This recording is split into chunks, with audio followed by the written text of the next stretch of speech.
Hey guys, welcome to week two's audio production techniques. We're about to get started here with our review of the final project. Hopefully you guys have already gone ahead and navigated to Indaba Music, but in the event you haven't, not a big deal. We're going to go ahead in a moment here and actually show you where you're supposed to get your actual files from for this week.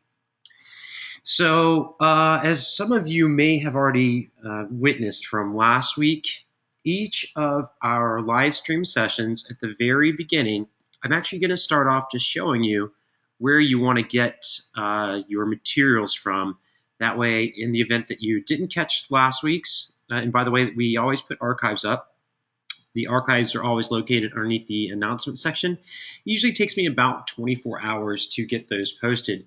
But in the event you aren't able to attend one of these, not a big deal. You can always catch the archive, and that way that'll get you caught up.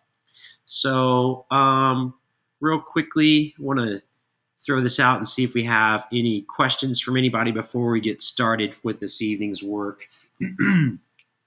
So go ahead in the chat section if you have any questions. Usually I'll stop and we'll create an atmosphere where we can have some questions. For the most part, kind of wait and save your questions. And the reason for that is you guys see the chat window. It's really, really small. And so many times if I'm going along through the presentation and you guys have multiple questions, I will inadvertently, only by the nature of the window being really small, sometimes end up missing your questions. So I'm going to try to create times throughout the presentation here where I give you opportunities to ask questions.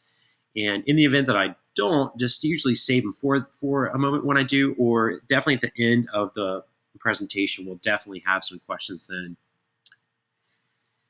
Matthew was asking about AIM and saying that he had some issues with AIM.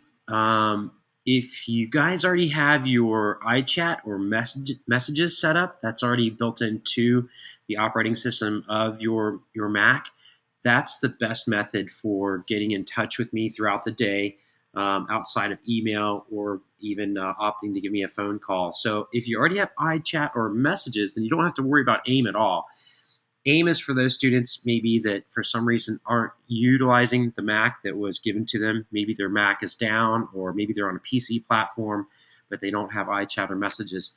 So Matthew, if you've already got messages or iChat set up, feel free to go ahead and hit me up that way. I'm going to go ahead and type out my address. It's Audio Visionary, AudioVisionary at me.com. And that would be your best way to hook up with me. And I've gone ahead and put that in so you guys can see that.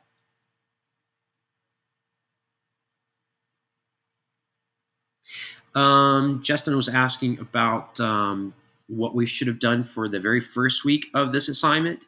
For the very first week, I'm kind of going to go through that same process. So Justin, in the event you feel like you didn't catch on for last week, I'm actually I'll make the process a little bit faster. We won't spend quite as much time doing the exact steps that I was doing last week, but we are going to cover basically the same information. So in the event you feel like you didn't get a grasp on it, that's okay. Fortunately, in this presentation, I'll cover most of that same information. So in the event that you weren't able to attend last week, that's okay. There will be a little bit of a catch-up at the beginning of today's session. So not a big deal. We'll make sure that we cover those materials for you. Your checkpoints so far, Justin, you're asking about basically checkpoints for where you should be along in this project. So far along in this project, you should have already chosen an artist from Indaba Music website. We're going to go there here in a second. If you've chosen an artist, you should have downloaded the artist files. And once you've downloaded the artist files, you should have imported those into Pro Tools. And then we're going to give you an opportunity to show you how to create markers. So pretty much the only thing we really did last week was kind of show you guys how to import them and get the grid lined up. So choose an artist from Indaba, download the files, import them into Pro Tools, make sure the grid is lined up accurately, and then create markers, which we actually didn't even cover the markers. We're going to do all that here in the first hour. So in the event that you missed it, not a big deal. And I saw Michael's mentioning that he picked the Linkin Park files. That's actually what we're going to do this evening, because I saw that was recently posted, and I think it's really, really good materials. So yeah, that's pretty much, if you guys are looking for checkpoints on how far along you should be with this, that's pretty much it. As well as if you are planning on using some additional loop material, I also showed you guys, and that's one of the first things we're going to show you right now, is how to get some additional loop material that you can use for this project. That way you guys have some of the same materials that you'll see me use. So if you haven't already, you want to go ahead and navigate to, I'm going to go ahead and post this for you. Let me copy and paste this so you guys see the same link that I'm using right now. And this is just basically going to your Avid account. I'm going to log into my Avid account. And then once we've logged into the Avid account, I'm going to direct you guys over to 8.5 gigs worth of loop materials that is free for you to use. And I want you guys to take advantage of these for your project as well. So now that I'm already logged into my account, let's make sure that I'm logged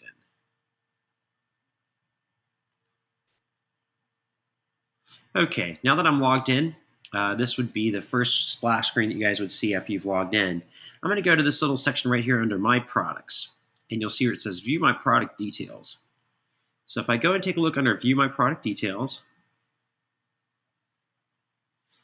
and you want to look down here and look at what you have. Now mine's going to look a little bit different because I've purchased some other options here, but I'm going to look here at Pro Tools 10 no charge, and if you look under where it says Downloads, so right in this little blue icon here where it says Downloads, and the loop material that I want you guys to use for your project is everything you see here that is by this company called Big Fish. So if you add up all of these items together, this is 8.5 gigs worth of information, or at least loop materials that you can use for your final project. Really, really cool loops. The cool thing about it is they give you tempo information as well as key signature information. So that'll be really vital. That way you can make sure that what you're using is matching in key with your current project. Now you can see here there's multiple items for you to download. Let's see, 1, 2, 3, 4, 5, 6, 7 different folders for you to download. Of course, they're genre specific. I would recommend you download these one at a time. And the reason for that is if you try to download them all at once, I've gotten reports from students. In fact, I've tried it on my own. I've noticed that sometimes there's a small error and a glitch when you try to download them all at once. So try downloading them one at a time, and that'll be your best bet.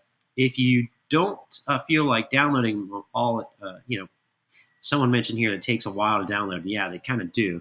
Not a big deal. If you have your original installation discs, these are on a DVD, and it's a lot easier to actually just pull them off of that DVD. Now, I kind of want to show you what I've done. I've created folders that actually have all of these individual items in folders, so I want to show you where I put those. And you're welcome to put these wherever you want, but in the event you're really not sure about how to organize your files, I keep all my stuff under my music folder, so this is just my home folder. If you go to your music folder, I've created here a folder for the download files that we're going to get from Indaba, but I also have created a folder called Sounds and Samples. And inside my Sounds and Samples, I created another folder called Avid Materials, and you can see that here.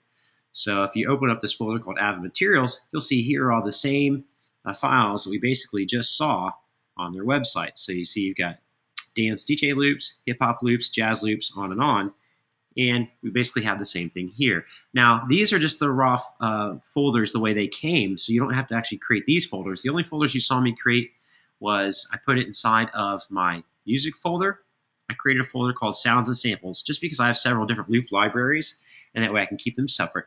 I created another folder called Avid Materials, and inside that there's the individual files that you'll get from Avid. So really nice because there's a real good assortment of files in there. And again, if we open it up and you take a look underneath something like, say, piano, we'll notice that they give you the actual beats per minute is located at the beginning of the file, as well as the key signature of what it is that the file contains. So that'll be really, really useful. A lot of companies will actually give you the tempo information, but not a lot of companies actually give you the key signature of the files themselves. So that's really, really useful in getting your project up and running. And for those of us that have a hard time with the ear training and hearing what keys are what, that already kind of spells it out for you. So it should get you up and running pretty quickly there. So we've already shown you where to get your files from Avid. We can kind of move away from there, and let's get over to Indaba Music. And again, some of this will be a little bit of a refresher from last week, but I won't spend too much time on this. but I do want to kind of get some of the files and give you guys a refresher of some of the things we saw. So here is Indaba music. I'll go ahead and post this again. I'm going to copy and paste this so you guys can have the same link that you can see there in your GoToTraining control panel. You can see if you open up the chat section, I've gone ahead and posted those links so that you guys can navigate to the same exact location that we're all located on. All right, so once you've gone to the home page, you want to go to the opportunity section. The opportunity section are going to show you what opportunities are currently available. And there's a couple of really good ones up. Last week, we started off with RJD Tube, which was, we'll scroll down here. Here's the RJD Tube that we worked on last week. I'm actually going to abandon this one. And part of it is that there weren't really any vocals in here, so kind of plotting out where the verses and the choruses were at would be, well, we could do it, but based off an instrumental, it's not quite as obvious and in your face. There's one available for Celine Dion as well. And these are basically, I think, the only two that are giving you guys the opportunity to remix. Make sure it says remix. You don't want to pick anything that doesn't say remix. Like here you can see it's asking you to do an original. We're not looking for originals. We're looking for you guys to actually perform a remix. Here's a brand new one. We're actually going to use these files tonight. So this one allows us to pull up a really cool track from Linkin Park. So we're going to use this tonight. Here you see this one says submit your originals. You don't want to use that. And produce a new instrumentals. Again, you don't want to use that. So make sure whatever you're choosing, whether it's a Celine Dion, Linkin Park, RJD2, or something brand new comes up, just make sure it says remix. So you're not actually picking something that you can't actually submit for your final project. Let's go ahead and take a look at this, this brand new submission that they put on their site. And so basically this is giving you the stems to their song. Let's go ahead and we'll take a quick listen to the song and we'll get just a quick idea of what the original sounds like. That way you can determine whether you actually want to download these files or not, because you may decide that the song just stinks out loud. It's not something that you would be interested in working on, and that's fine. But you would hate to actually use one of your opportunities. I believe you still only get 3 free opportunities or 3 of the artists that you can download for free. So just keep that in mind whenever you're utilizing these files. So let's go ahead and take a listen to the original song, get an idea of what it sounds like.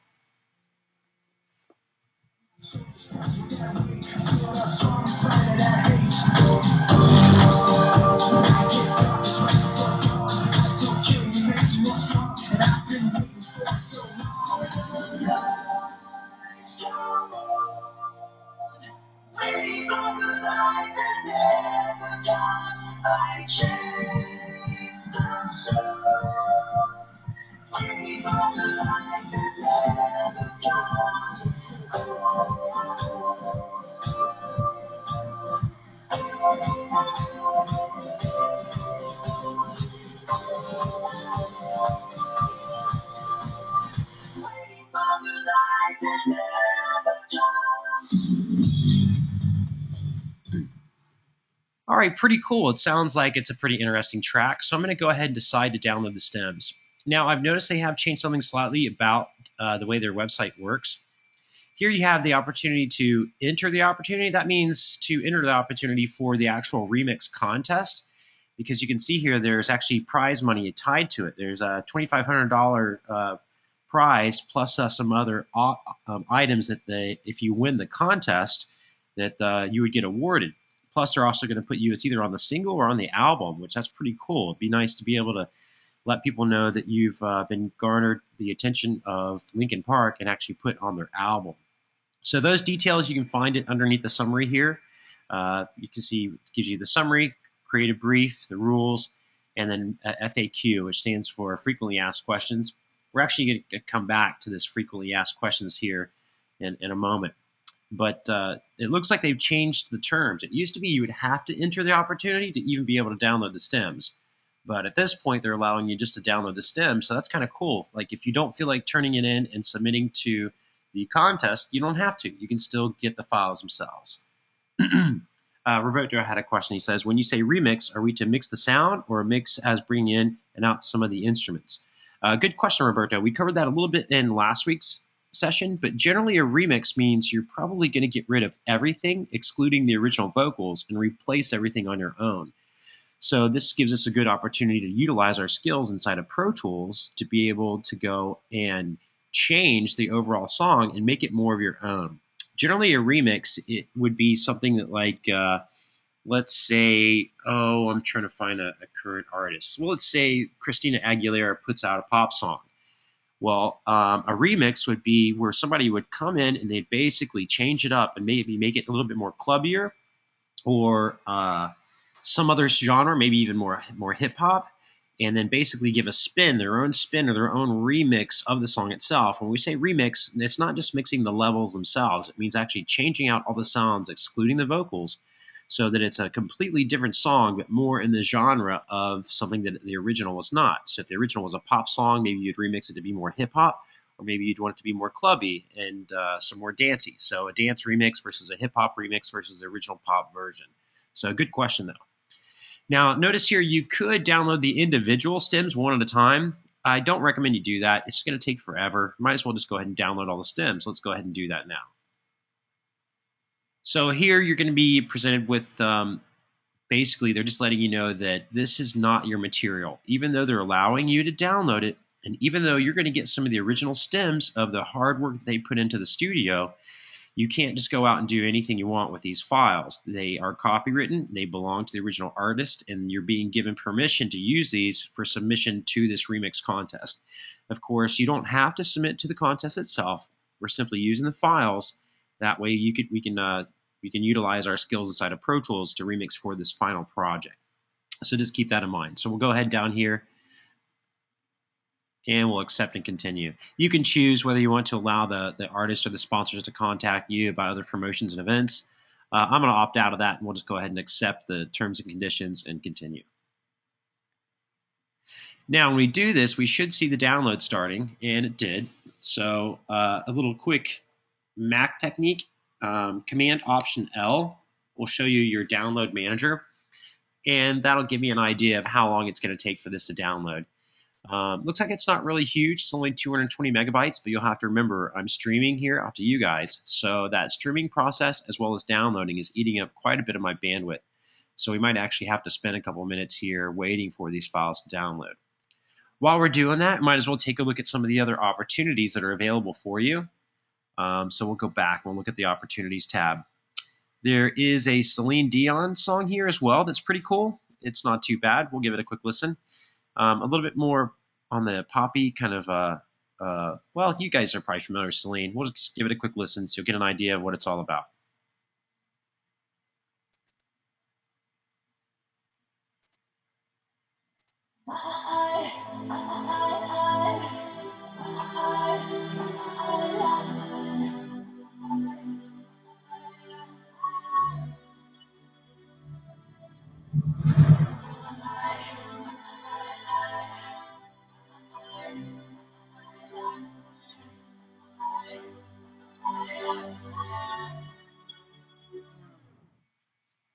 I was walking down, stuck inside my head.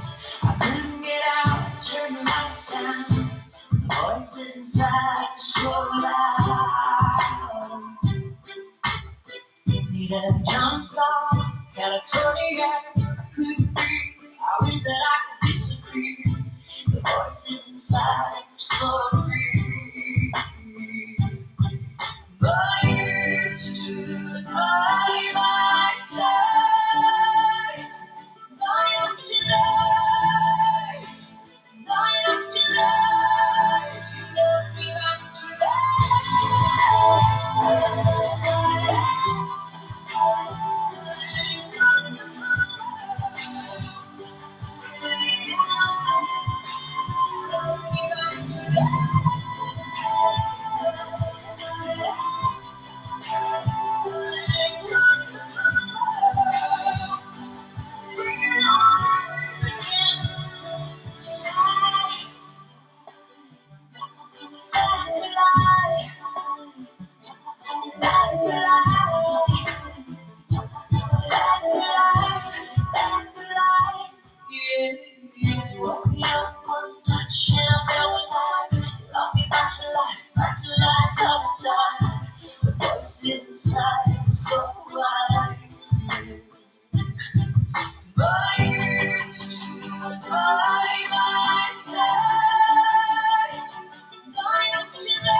Yeah, so you guys get the idea. Definitely of the pop influence. Definitely right up the middle of what Celine Dion usually delivers. But there's also some a really couple of good questions you guys had.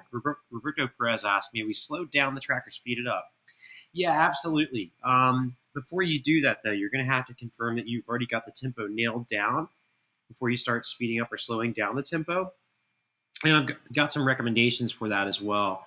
So when we finally get our files here from Lincoln Park imported, I may choose to actually speed it up or slow it down. We'll take a look at that and see. But first, before you actually do that, you need to actually nail down and make sure you've got the tempo correct. Otherwise, you're speeding up and slowing down. You'll have to make sure it's to grid.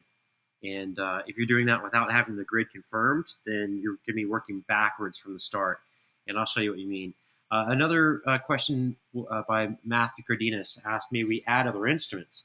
Well, basically, you're going to get rid of everything that you hear, excluding the lead vocals. So yes, you're going to be replacing all of the instruments. So in the event you want to keep one of the instruments, that's fine. But typically, a remix means that you're getting rid of everything, excluding the vocals, because the vocal is generally going to be the most recognizable part.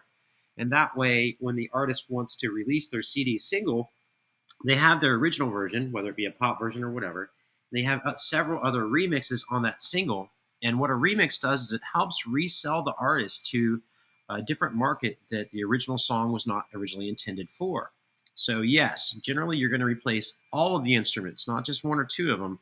Generally, you're going to replace everything. If there's some instrument that really stands out and really kind of lends to the actual overall sound of the song, then sometimes those elements might be kept. But again, for the most part, everything's going to be taken out of the song except for the vocals, and you're going to be replacing everything. We're going to go back and give the RJD Tube a quick listen to as well. And the only reason I'm doing this, guys, is we're just simply waiting for those files to download. That way I can show you what we're going to be doing with these files. So quick listen to the RJD Tube. And again, these are your options via Indaba. So you're kind of getting an idea of whether you really feel like working on these songs or not. So we'll give it a quick listen. RJD Tube, kind of an underground hip-hop artist, but very, very cool track. Let's take a listen.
Hey, awesome. So there were a couple comments that came up. One of them being that there weren't any vocals on this, and in the example that I used earlier, I said you would basically keep the vocals and you would get rid of everything else and replace it with your own materials. So what would it be that I would do if I wanted people to understand that this was an RJD2 song, but yet I was remixing it?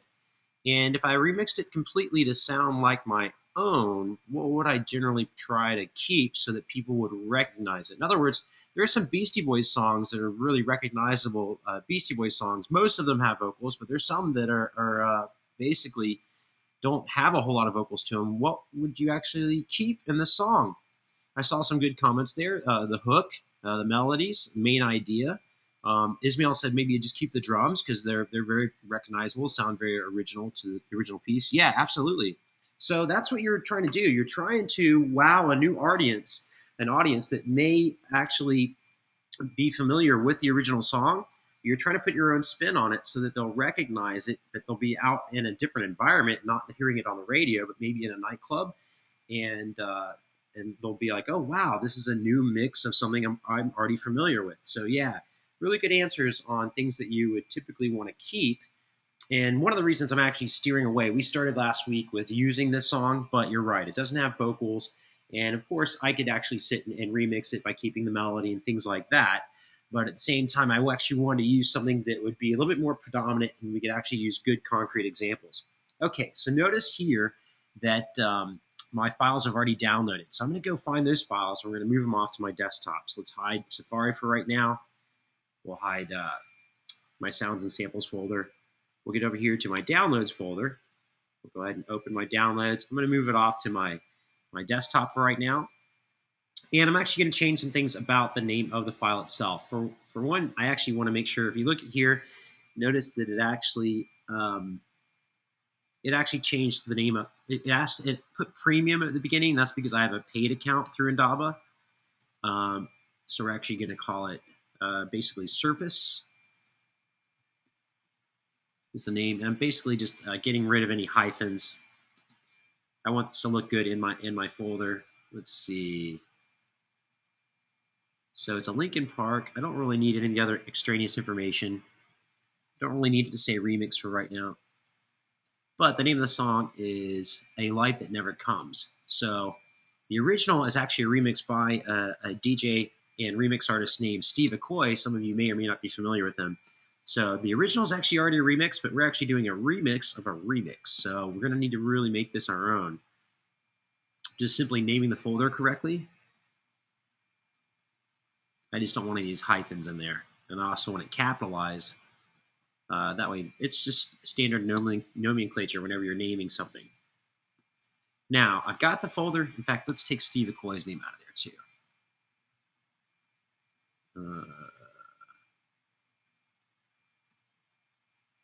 In fact, let's call it just Linkin Park.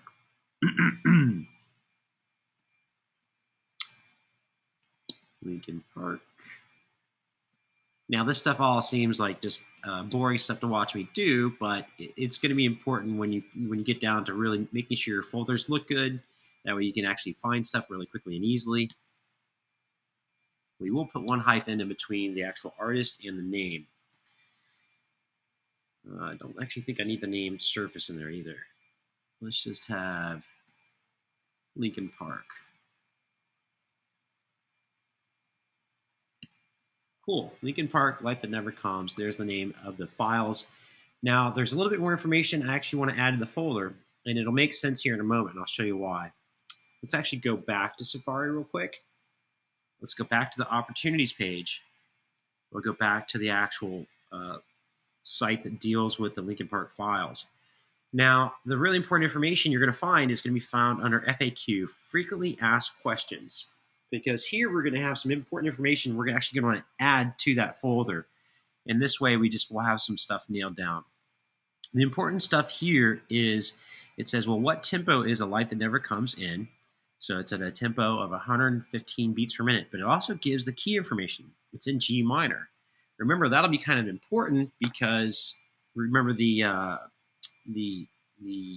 sounds and samples you'll be downloading from Avid actually give you tempo information as well as key signature information. So if you find a bass line that you think might work, you'll need to make sure the bass line is already in the key of G minor.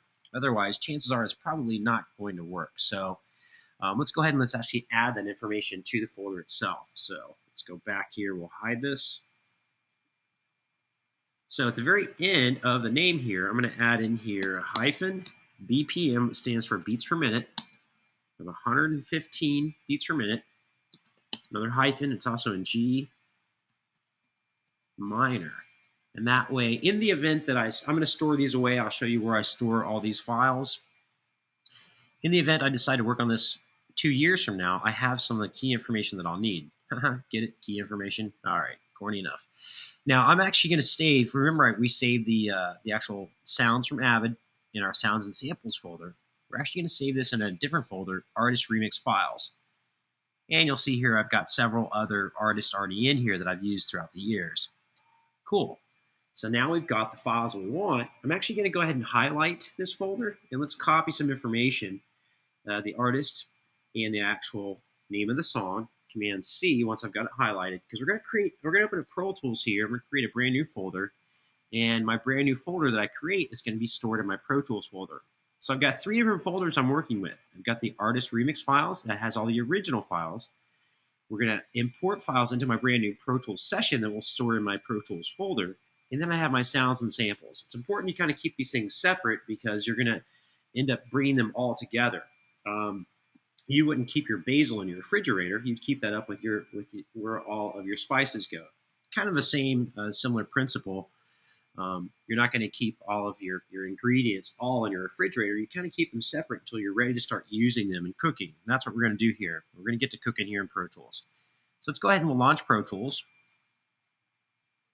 And once Pro Tools is launched, we're going to create a brand new session. Justin had a good question. However, sometimes it'll get wonky. Justin was asking, say, hey, the vocals are in the key of G minor, but you could transpose. You can, but things start getting weird once you start transposing instruments and vocals. You're more than welcome to try it, but typically if you stray away from the original key signature, then your remix is kind of less recognizable. In fact, there's been times that I've changed key signatures and submitted remixes, and the artist typically wants you to keep it in the original because they want it recognizable. And once you start changing key signatures, then it's less recognizable to the average listener, and it kind of reduces the resale value. It's kind of like knocking down a wall in your house and making a 3-bedroom home into a 2-bedroom home.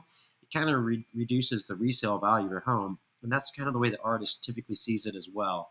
So while you're more than welcome to, if you want to for this project, I would just caution you against that in the future, just because, again, the common artist really wants it to be very recognizable from the start, and so it keeps that element of it being from the original artist as well. So yeah, good questions. I like the questions that are coming. So Pro Tools is about to be done launching here. Once it's done launching, we're going to go ahead and we're going to create a brand new session. So we're going to create a blank session, and then we can choose. I'm going to make it 32-bit float. You're more than welcome to make it whatever you want. Stay away from 16-bit. You want to at least be 24-bit, and that just has to do with your plugin processing. It's going to typically make things sound a whole lot better, but you guys are probably already familiar with that from your future courses. I'm going to stay at 44.1. And the reason for that is any of the higher sample rates, while they may actually sound better to a professional, they're really adding a lot more space to your hard drive as well. If I was going to jump up, I'd go up to 88.2. And the only reason why is the divisible for that is 44.1. So I'm going to stick with 32-bit float. And we're going to go back to 44.1. For I/O settings, that means your input and output settings. You want to stick with stereo mixed. And we'll go ahead and we'll create our session. Now, when we go to create our session, it's going to say, well, where you want to create this brand new session. Remember, I pointed back to my music folder, inside my Pro Tools folder. And here's why you guys saw me copy the name from that other folder earlier. Now I'm just going to Command V, and there I've got the name of the artist and the song saved back in my Pro Tools folder. Now we're going to go back and actually import the stems from the original artist. So let's go ahead and do that now. Now I'm just going to use the quick key. In fact, let me hide Pro Tools and turn on Keycaster, so any quick keys I do, you guys can see.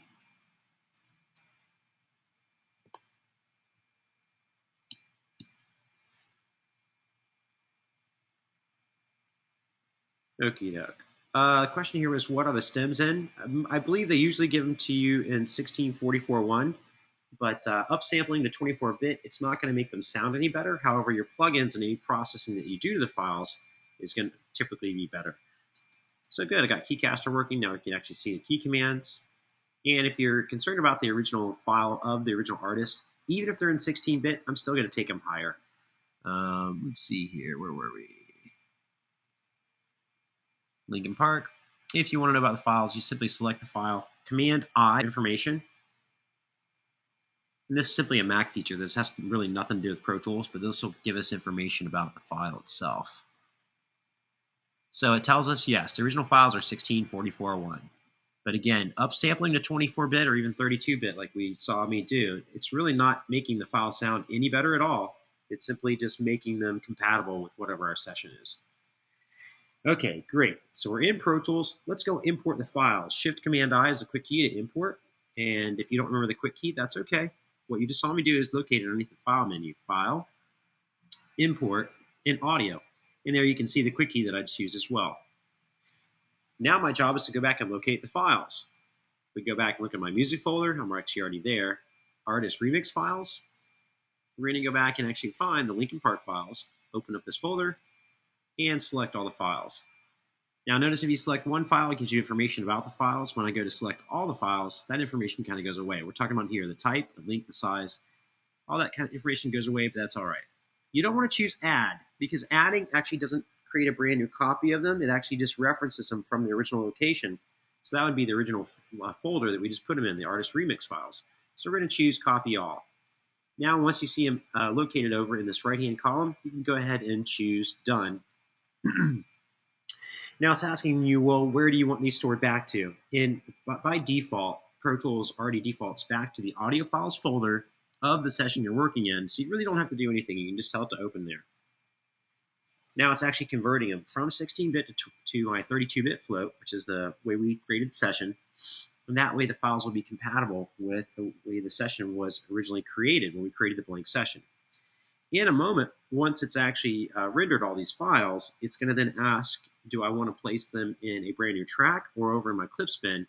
Since we don't have any tracks created, it's might as well just go ahead and save us a couple steps and create brand new tracks. Okay, so now we're going to go ahead and, just like I said, instead of putting them to the clip list, which is put them over here, let's go ahead and put them in a brand new track since there's no tracks created in the session. Excellent. Now you'll see the waveforms are going to slowly render themselves into the file itself. And remember, the actual song that we were listening to in Indaba didn't actually give us the entire song. So we might want to actually just spot check it and actually listen to the files themselves. So we'll just give it a quick skim through. I'm going to hit play, and you'll see me actually touching up top here in my ruler view. And that'll allow me to actually just kind of spot check the song. And right now, you'll notice actually it's playing out on my Mac laptop. That's not going to allow you guys to hear it. So let's actually change this real quick. Let's go to our playback engine. Instead of it playing out of my built-in output, I'm going to ask it to be played out of my audio interface. I have a slightly different audio interface than you guys are using, but that's okay. Just choose your audio interface. Now, Pro Tools is going to actually save and then have to reopen so that it can actually hook up to the audio interface. Not a big deal. Just got to ask it to do that real quick. Roberto asked, do I put in the BPM first? No, you don't actually have to put the BPM first. We could have done it that way, but for reasons of example, I'm going to show you why I didn't do that first. Okay, we'll go ahead and spot check the song real quick.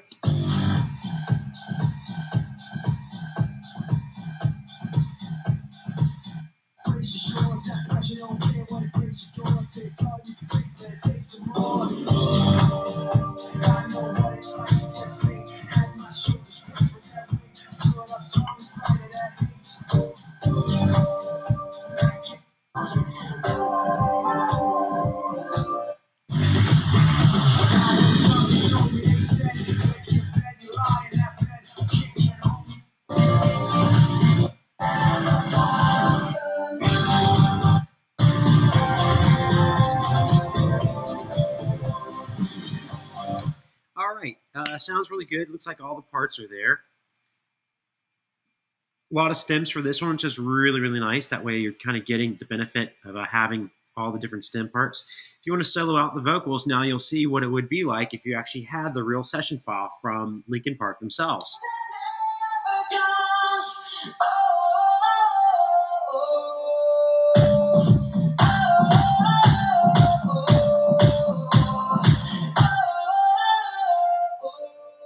So really cool. If you actually want to do that with the background vocals, you can do that as well. So here I'll solo out the lead vocals and have the background vocals in as well. We'll leave the background vocals out just for a moment, just so you can hear the lead vocals by themselves. You'll see me pop them in.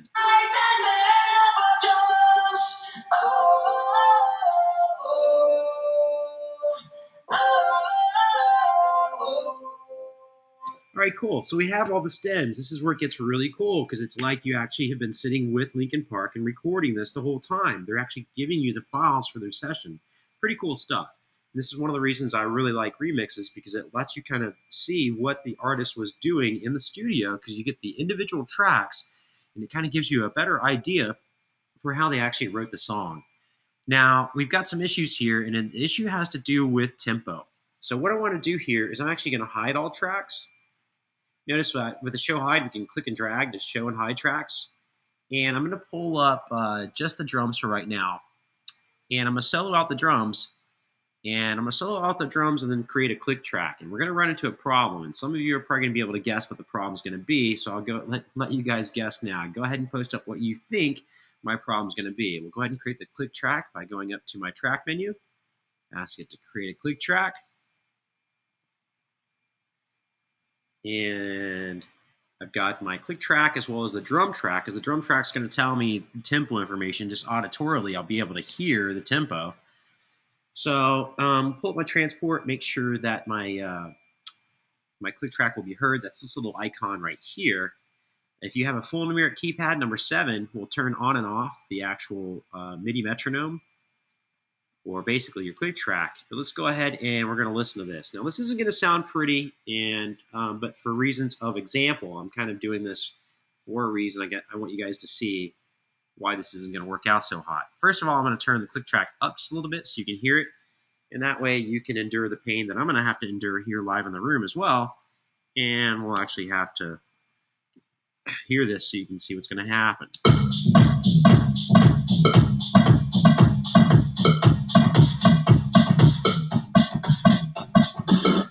Okay. Yeah, everything's totally off. And this is where I'm trying to explain to you guys one of the most important features that you guys are going to learn for this month is going to be making sure no matter what DAW you're in, this grid, the grid we're seeing through the actual waveform here, we'll go and change it to 1-bar increments. That grid is really important. There's really nothing sexy about a set of lines. Yeah, it's a grid, all right? But once you actually utilize the grid and you actually have things locked down to grid, that's where we turn the sexy on. It's going to get really cool really quick once you get things lined up. So to do that, we need to have that tempo information. Well, we saw that earlier. What was the tempo information for this song?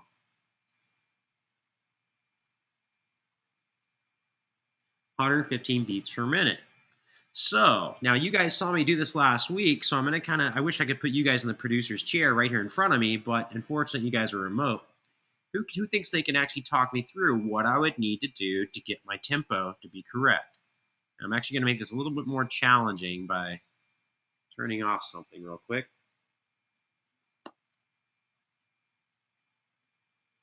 We could loop a bar. That would be one way, but that's really not going to do anything for us as far as actually changing the physical tempo. We can see the tempo inside of Pro Tools. If you look in your floating transport, it'll show you the tempo right here.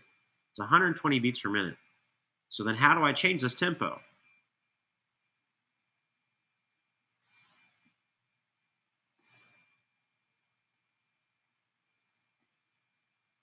Now, you can't actually do it in the transport. There actually is a way you could do it in the transport. If we turn the conductor off, then you can actually grab the tempo and just change it by dragging it up or down. But with the conductor off, that means you can only have one tempo throughout your session. And in the event we want a tempo change to happen, in other words, to go from 120 down to 115, you actually have to have the conductor turned on. So I want to show you guys a different way of doing this. Notice up the top here, I turned off my ruler view so we're only seeing the main ruler. So if I change from minutes and seconds, You can see we're now referencing minutes and seconds. You want to be in bars and beats, number one. Make sure you're in bars and beats. Make sure your grid is in 1 bar increments. And then make sure your tempo is showing in your ruler view. So this little icon, this little black icon, looks like a calendar. Make sure that tempo is checked off here. Now, if it's checked off there, you can see at the very beginning of the song, it's already 120 beats per minute. If you hold down Control and you click, you're going to get a pop-up window. And this will allow us to actually change the tempo. So we'll tap in 115. Cool. Now you can see the grid actually lines up to the bars themselves. In fact, we put ourselves in a quarter note display. You can see it actually lines up the grid. Now what we really need to do is we need to check it auditorially and make sure it actually really does line up. Your ear is going to be your best judgment. Even though we can see visually that it lines up, you want to use your ear. So let's take a listen.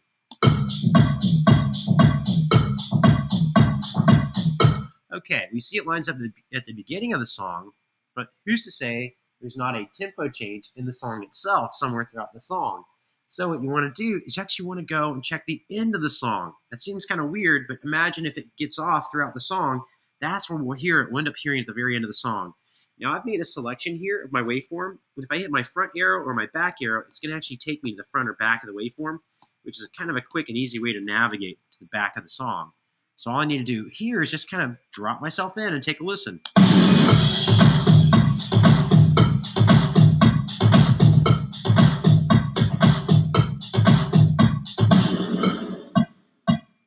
All right, cool. It actually lines up. Excellent. Now, another thing we really should do is we actually should go grab a 1 bar increment and put it in loop playback and make sure it sounds right. So if I grab from right here, it should be, I got 2 bars there. That's all right. We'll go ahead and just listen to this 2 bars. In fact, if we zoom in, Option F will allow me to zoom in and take a look at the waveform there. You can see that the grid lines up real well, and this should just be a perfect little loop here. Let's take a listen.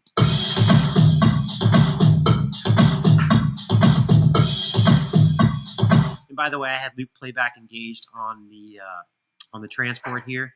You can just right-click on it and choose to turn your loop on or off. And then number 4 on the numeric keypad will also engage or disengage. But if you don't have a numeric keypad, you don't have a full keyboard, that's all right. You can simply just control-click or right-click. Actually, let me see if you can control-click. I just usually use my mouse to do it. Yeah, control-click will allow you to do that as well. All right. Now this is where it gets really, really cool because now we have the song locked up, which means I could actually take it apart and put it back together in a way that it wasn't even originally written. Let's hit return and go back to the beginning. I'm going to show you some really cool editing tricks. I think I showed some of you guys this last week. But let's take a look here. Let's change the grid resolution to 16th notes. Now we still see the bar increments. Here we're looking at 1 bar, but now we can see it will select individual little hits of the drums. This is where it gets really, really cool. So for this first pass here, I'm actually just going to, we'll come back to actually utilizing the original drums. But in fact, let's save our work right now. Command S, and let's save this file, save as. So this is going to save it back into the session folder. Let's call this version 01, because we just basically got ourselves started. And that way, if I really louse anything up, I really mess anything really majorly, I can come back and I kind of have a nice safety zone, a way to back up. For right now, I'm actually just going to keep this 1 bar increment. Actually, I'll tell you what, let's make it 2 bars. I'm using my backslash key. We'll select 2 bars, enter. Command T will keep just that selection. And basically what I just did, if I zoom out and show you, whatever I had in my selection, Command T will keep that and get rid of everything else. And we're just going to duplicate this several times. And I'm actually just going to have a little bit of fun with this. We'll keep the original, and then I'll do something kind of unique with each of the others. So for instance, if we select the 2nd bar, and by the way, the reason I'm doing this, I'm starting to go off on a little bit of a tangent, but this tangent has a reason for it. Once we locked up the grid will allow me to actually take this drum beat apart and put it back together in a way that it was never originally really even created. So Option F will fill our screen with just that increment there. I know that's a kick drum, so we'll get a double kick going. I'll just select it, Command D to duplicate it. Now you'll hear we have a double kick at the beginning of this loop.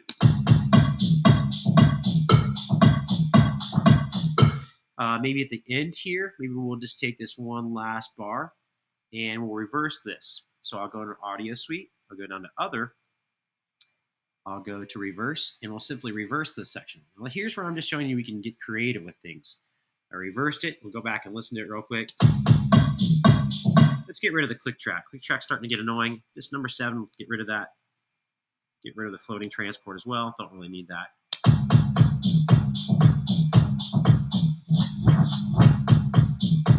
Cool. So just some really cool little edits like that. Or if you wanted to do any kind of a stutter, let's see, where is our snare at?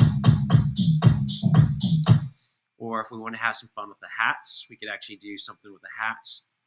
I'll tell you what, we'll leave this one alone for right now. Maybe, you know what? No, I'll show you some really cool stuff. We'll highlight this, and we can actually start pitching things down and pitching them back up. So we'll go to pitch shift. I'll pick our pitch shift plugin, and I'm just going to start harshly pitching parts down. So we'll start going down 2 semitones. We'll ask it to render it. We'll grab the next drum beat, go down 2 more semitones, render it, pick our little snare section or hat section, pitch that down, render it, select another beat, go down, and I'm going to go down basically an octave here. Another section, go down 2 more semitones, render it, and then that last kick. So this will be taking that original kick down an entire octave. We'll go back and we'll listen to the drum beat now.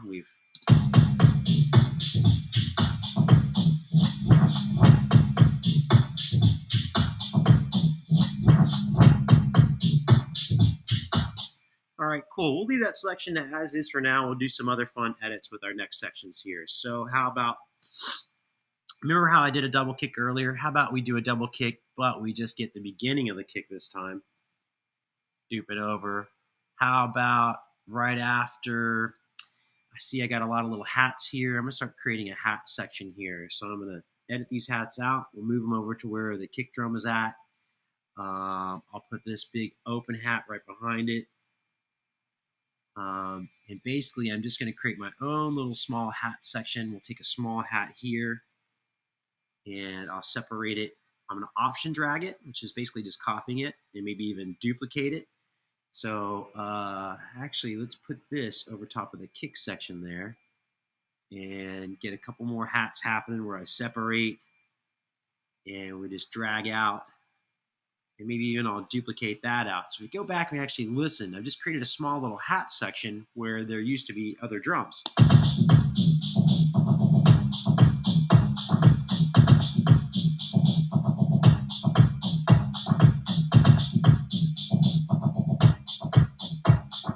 Just basically creating new patterns out of what was already there. And what's allowing me to do this is I've locked up the grid in Pro Tools. Without the grid being locked up, everything you're seeing me do would be totally impossible for me to do.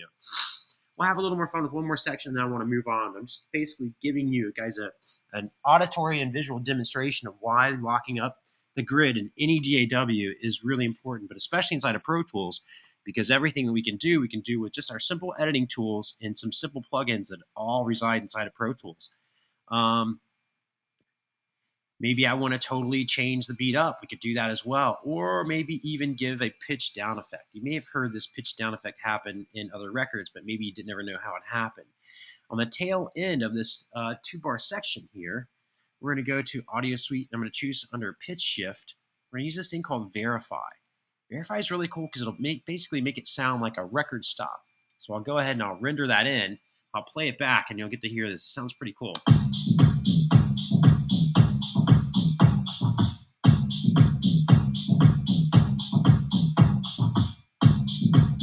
So basically, pitches it down, basically like you would hear a DJ turn a turntable off. We could have also done the beginning to go the opposite direction. So it said slow down. We can also go from slow down to speed up and then render that. So we go back and listen to this.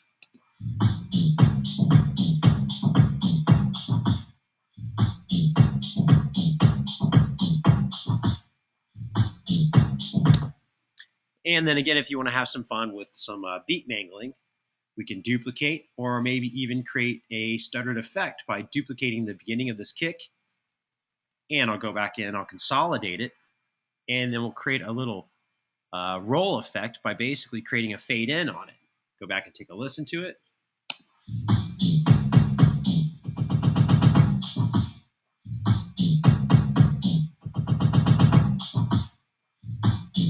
So a lot of really cool, interesting things you can do once you have the grid locked up. But remember, you have to have the grid locked up first before you can do any of the edits that you just saw me do. Cool. I'm going to get rid of all these drum edits. We don't really need to keep any of the things I just did. I was just trying to basically show you guys creative things that you could do with Pro Tools once you actually have the grid locked up. In fact, instead of undoing all this, I could have just gone back to pulling out the original file. So pull back out the original file to its original length. And voila, we have all the drums back, just the way the original artist had them. Okay, so basically everything you just saw me cover was pretty much what we had done last week, just kind of in a condensed form, just to kind of show you guys real quick and easy what it is we needed to do to get started. Now, the next portion of what we're going to do is going to create, we're going to be basically marking off the song into song sections. And while this seems really kind of rudimentary, it's really going to help in the remix process. In other words, I'm going to go find the intro for the song. We're going to label the intro. I'm going to find the first verse of the song. We're going to label that as well. Now, the reason we're going to do this is because once we already have the song laid out in the song form, it'll help us to actually go back in and fill out where we should have certain sections for the song. Now, a couple things that are really going to help us out are I typically will have my drums as the top track, as the guide track. Underneath that, I want my lead vocals. Underneath that, I want my background vocals. And I mean that my track's kind of small, so it might have been difficult to see, but I just grabbed the drum track, drug it to the top, so there's our drums. And then I have the vocals underneath that. Let me see if I have any other vocal parts. Nope, everything else. Oh, we have rap vocals, so we'll need to pull those up as well. Pull those up. In fact, I'll put those right underneath my background vocals. And what the heck, why don't we just make these all the top track? And I'll show you why. This will actually kind of help out. This will actually help us see the actual song form. In fact, I'm looking here, there's more rap vocals than there really are backgrounds. So if that's the case, let's pull those up and swap them out with the spot of the background vocals. What this is really going to do is going to help us with the song structure once we start to lay it out. So right now, what you're going to see me do is create markers. So I actually want to talk about markers for a moment. So I'm going to turn the volume down so we don't have to hear this. To create markers, you can actually have the song playing. So we've got the song playing in the background.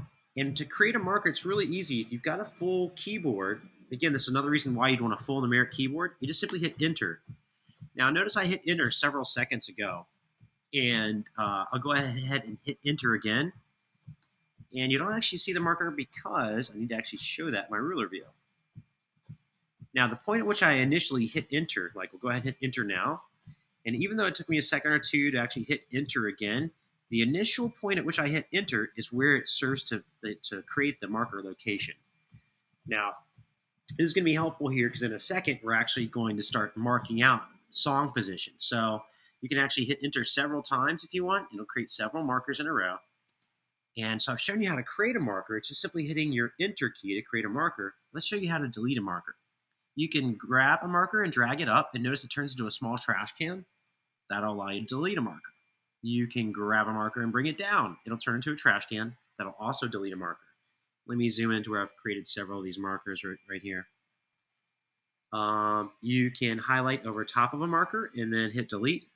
That will also delete a marker. You can also hold down Option and click on a marker, and that'll delete a marker.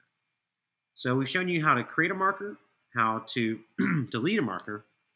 Here's another way, wherever your transport is, so we can see I'm at bar 22, beat 1 with 720 ticks. You can also click this little tiny icon, little plus icon. That'll also, oops, I hit tempo. Should have hit marker. That'll also create a marker. Now, in looking in the marker window, there are several different types of markers that you can create. You can create just a standard marker. You can create a selection-based marker, or you can make a marker that won't show either a selection or the marker. And the reason for that would be that you're saving some of these other general properties, and you don't need there to be a physical marker or a selection. So these other properties that you can save, I'll do a couple of these now so you can kind of get an idea for what this means. All right, let's say we're going to hide everything. let's say the producer says at bar 10, so I'll put in here asterisk 10, which will take me to that location, enter. He asked me to create a memory location that shows just the vocals. So I'll pull up the vocal tracks. I'm still at bar 10, beat 1. I'll hit enter, and then I'll choose to save my track show hides, and probably might not be a bad idea to save the track heights as well. Cool, and we'll go ahead and we'll save that location. Then producer asks me at bar, we'll use 22 again. So asterisk 22, enter. Producer says, okay, at bar 22, I just want to see the drums track, and I want to see it really, really large. Yeah, it's funny, just so happens there are really no drums at this section, but that's okay. So I will create a memory location at bar 22, and again, probably just shows my track heights, that's fine. Cool. Now, if I bring up my memory locations window, you can see that's Command 5 on the numeric keypad. If we click on these two memory locations, you'll notice that it's going to jump to and it's going to retain those general properties. So it saved the tracks and their zoom settings and the heights. So that's kind of an important feature. Now, if the producer says, you know what, I also want you to include in on memory locations 2 marker, I want you to edit that and actually put in the acoustic guitar. Well, I'd first need to show the acoustic guitar track. I'd probably want to resize it so it's on screen so we could see it. Sure enough, there's nothing there. And let's actually change the location to be where there's actually some acoustic guitars. So we'll update this location to be at, let's get a nice round number. Yeah, there we go, at bar 77. So to edit a location, if you hold down Control, notice Control will give you a pencil icon. That pencil icon means that you're about to edit this location. If I were to hold down Option, well, there you go. There's another way of deleting a location. And notice that the eraser head, oops, let me hover over here. I know it's a very small icon, but the eraser head for the pencil is down in the position like you were about to erase something. So that would delete it. I don't want to do that. I wanted to update it. So we'll hold down Control, and I'll click on the location. Now understand I changed everything about the track properties and what I wanted it to show before I edited it. And we go ahead and hit OK. Now when I go to location 1, it saved the track heights and zoom settings. Location 2, you can see I've now updated the memory location. Now, I've just shown you a bunch of different steps. You guys are going to have to basically do this in your next PTA video assignment. So I want to make sure I spend a moment to kind of show you what it is we're going to do. Let's go ahead and we'll delete these for right now because this isn't really going to serve for my final project. It really kind of served to help you guys out for things you know you're going to see on your next PTA assignment, and that give you guys an idea. Okay, so now this really shouldn't be too hard. We're going to get started here at the beginning of the song. So I hit return. Okay, just so you guys know, anytime you hit return, it brings your cursor. Notice I'm at bar 3. Return will always bring yourself back to the beginning of the session. And that's perfect. That's where I want to be because we're going to create a memory location. And I don't really care about saving into the properties.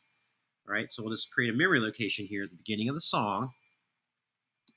And we'll call it intro.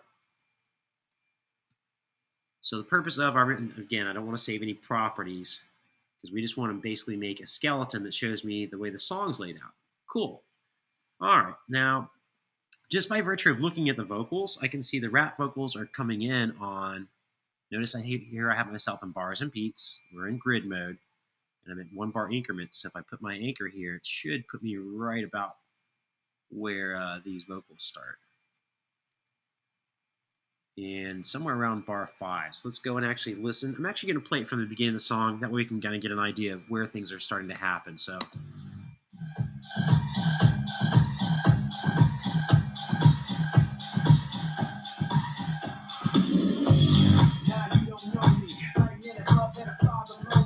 Okay, so he's already talking there. He's already singing. So, and if you listen, I think he's basically spelling out the song. He's basically letting you know what the story's about. So I'm going to listen through, but I'm pretty sure that's going to be verse 1. I tell you what, let's go ahead and give it another listen and just make sure because it might not be. So if I had to guess, it looks like the rap vocals are going to be verse sections. And again, I'm just going off of guesstimation here. And it looks like, if I had to guess again, this is going to be dealing with some kind of pre-chorus into chorus sections. But let's go ahead and just give it a listen.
Yeah, so this is kind of interesting because we've got some chants that happen with the chorus as well. I'm going to move ahead, and again, I'm just listening so that I can reference this and make my my markers correct when I make them. Let's go and listen. If I put myself here, I think we're going to be at, we can call this either there were two verses that happened here or one verse. We'll have to determine that. And then it looks like we're about to walk up on another verse back into the chorus section. And notice how you can kind of do this visually just by looking at it, but you really kind of need to listen to it just to confirm and make sure where you're at. So let's give it a listen.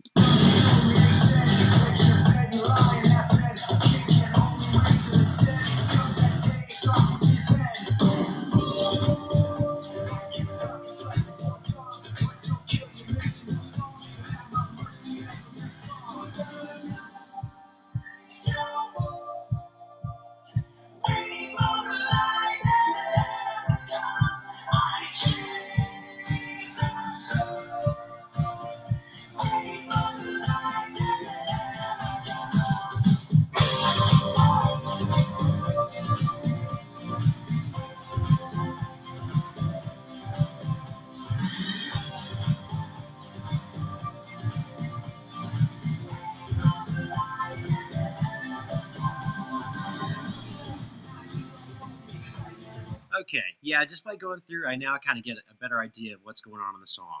So we're going to go ahead and pony up here right before this this first verse starts. And notice here, if I just go back just by my selection alone, we notice here I got the intro. The intro, you can see it's 4 bars long. So that means we're right at this bar 5. That's where we should actually go ahead and denote where the vocals start. You can see they actually don't physically start till a little bit after. But if we're actually going to keep things accurate, we're in a 4/4 time signature, and so this is really kind of where things start. So this is going to be verse 01. So we'll go ahead and create a new memory location.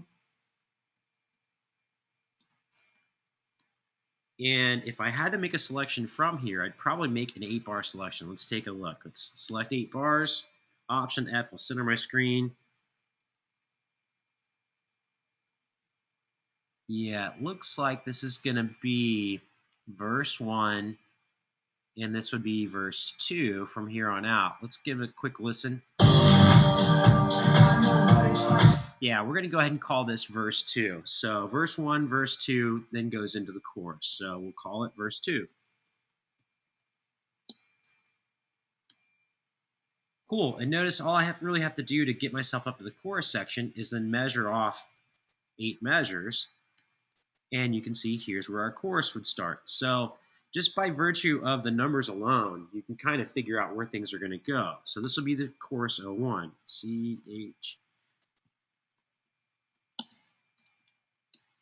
Cool. And notice that things were kind of going in bars of 8. So if we make another measurement here of 8 bars and take a look at the end, basically from here on all, we're going to call this chorus chants. Because if we listen to it, it's all oh, oh, oh, oh. And so in keeping just with the 8-bar structure, we're going to call this chorus chants 01.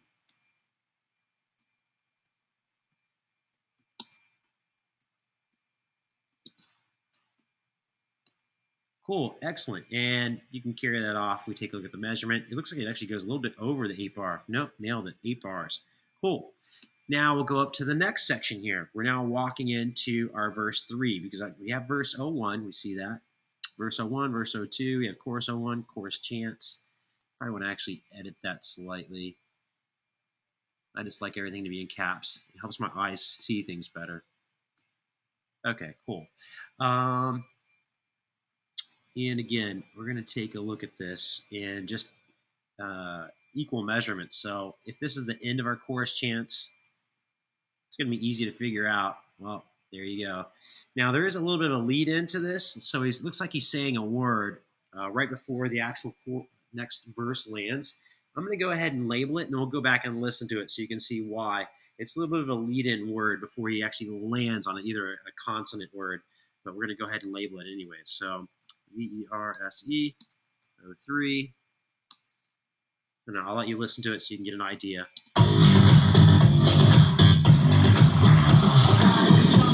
And it'd probably be a little bit easier if I kind of solo out these parts so you can just hear what he was saying.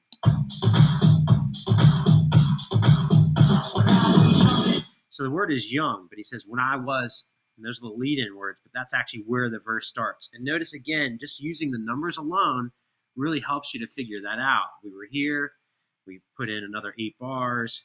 That measurement right there told us that the end of this chorus chant is where we should start measuring for our next 8 measures. And there you go. So just by virtue of measurement, it helps you figure that out. But notice it looks like he starts going into chorus. There's only one more verse here before he goes into the next chorus. So again, we're just going to use our measurements by 8 measures. Cool. And I see here is our next chorus. And again, there's probably lead-in words that you see here, but this is where our next chorus would be. C-H-O-R-U-S. We're going to call this chorus 02.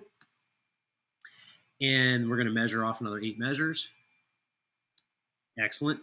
And then this is where chorus chants are going to come in. So we'll go ahead and create a memory location there. C-H.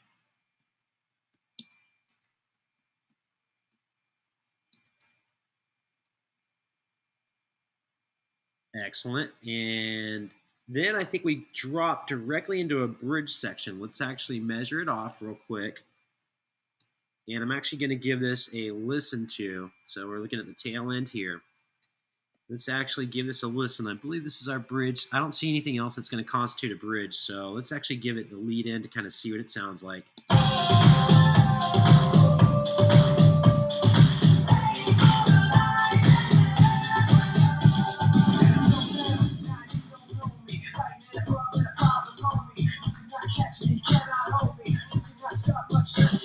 You know what, let's listen to it with the pieces because I think there's actually a key signature change or a chord structure change. Let's listen to it because it's almost going back into another verse. Maybe there's not a bridge. Let's listen to it.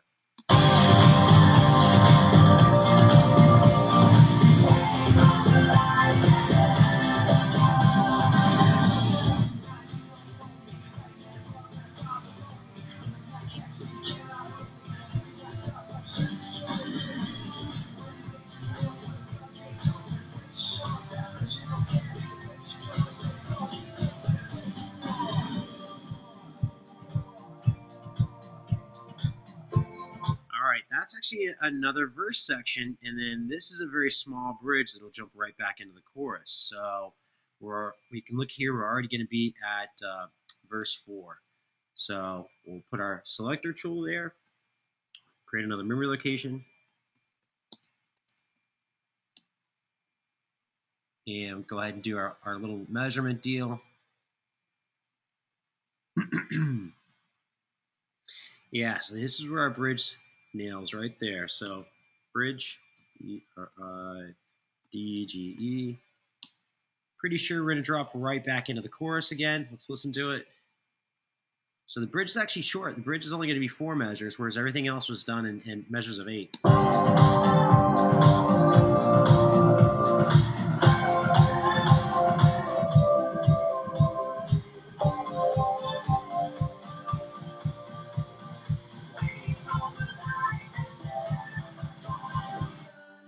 Now that's actually, I would call that a pre-chorus because it was really a chant. If we go back, notice here, I want to show you this as well. If we go back to any of the other chorus sections, by the way, you can actually skim through the song now. This is another reason why I did this. You can actually cruise through the song while it's playing back, in fact. So.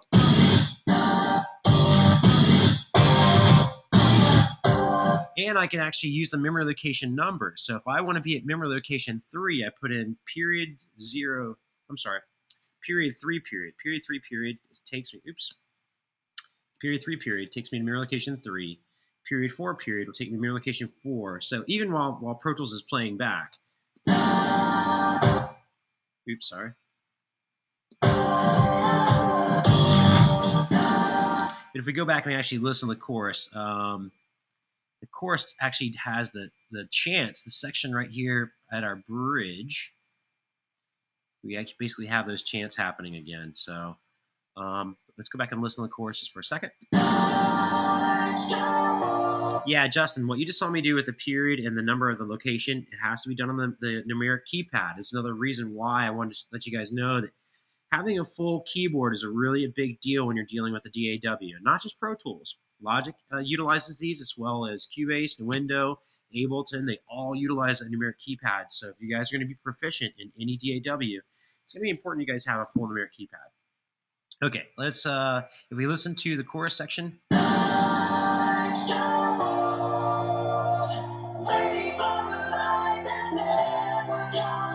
So lights come on is they're already singing words here. So if we go back to where our bridge was at, we listen. This section right here is really going to be, I believe this is more of a pre-chorus coming back into the chorus. Let's give it a quick listen and make sure.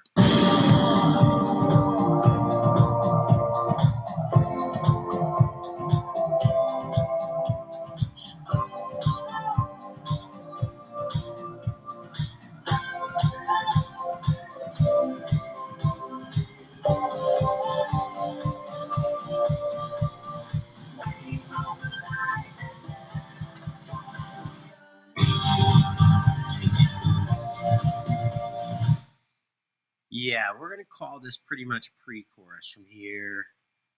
And I believe it's going to be from here 8 measures. Yeah, we're going to call that pre-chorus.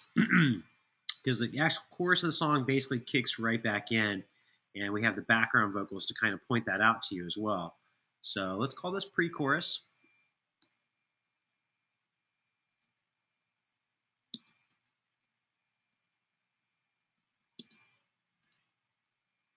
And let me extend this real quick. It's kind of losing my place of where I'm at in reference to choruses.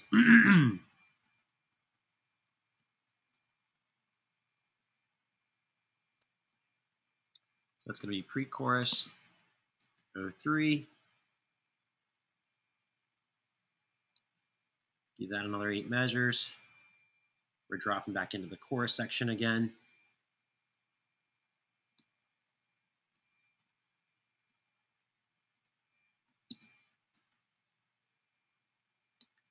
Nice. We'll measure that out for 8 measures, and I believe we're going to be back in the chorus chants. We'll go back and listen to it real quick. Yeah, chorus chants 03, and we're done.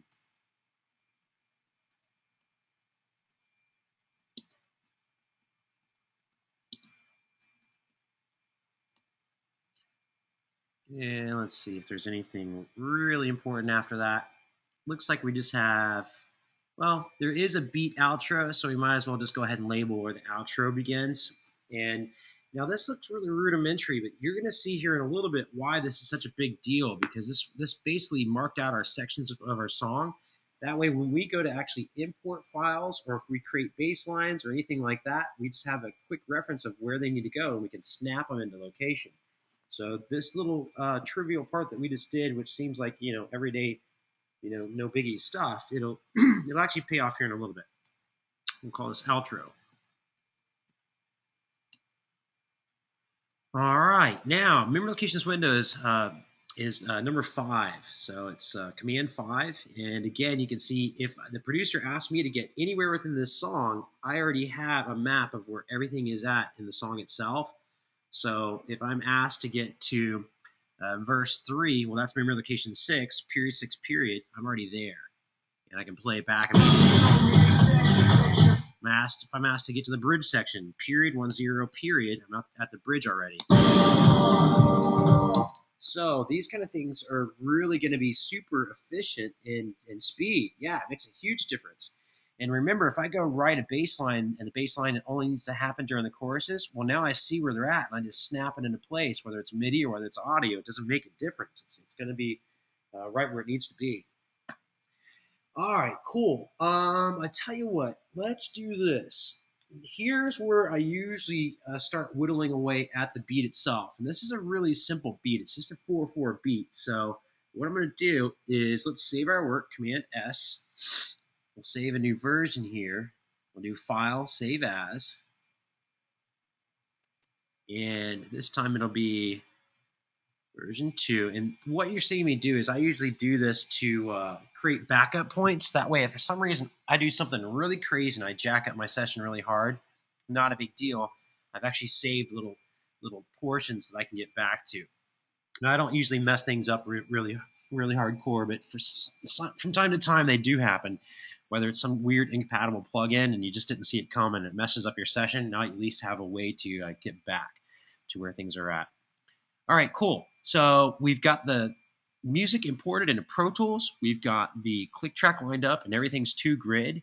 We now have the song structure laid out so we can actually see how they wrote this. And it's pretty interesting. We have the intro, verse, chorus, chorus chants, back into a verse again, back into a chorus, then a small verse, and then a bridge, pre-chorus, chorus. So it gives you kind of an idea of how they even wrote the song when they were writing it.